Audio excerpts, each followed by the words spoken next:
The FBI is looking into past visits to Egypt and Canada by the suspect in the New Year's Day attack in New Orleans that killed 14 people, officials said on Sunday. The agency also released video taken by the suspect with meta glasses during previous visits to the city.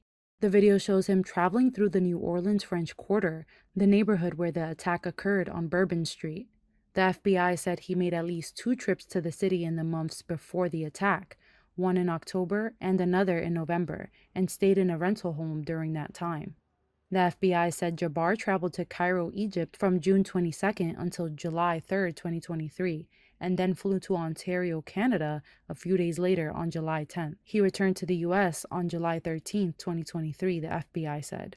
42-year-old Shamsuddin Jabbar, a U.S. Army veteran, was the suspect in the attack that saw a truck ram into a crowd of revelers.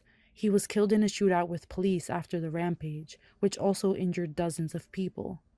The FBI has labeled the attack an act of terrorism and says he acted alone. The New Orleans coroner's office has identified all 14 deceased victims.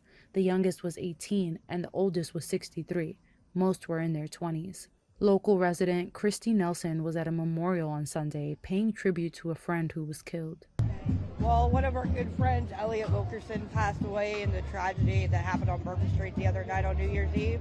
He was fun to be around. He was a great friend. He was a great to hang around with. We had good talks. He always had great advice. Make sure I stayed safe because whenever I was on the street too, he would be a great sense of like hanging out, making sure I would stay safe. Just great all-around guy.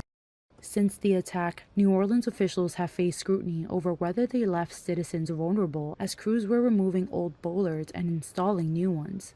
But neither barrier system would have prevented the deadly attack, according to a source with direct knowledge of the city's Bourbon Street security planning and a Reuters review of city documents.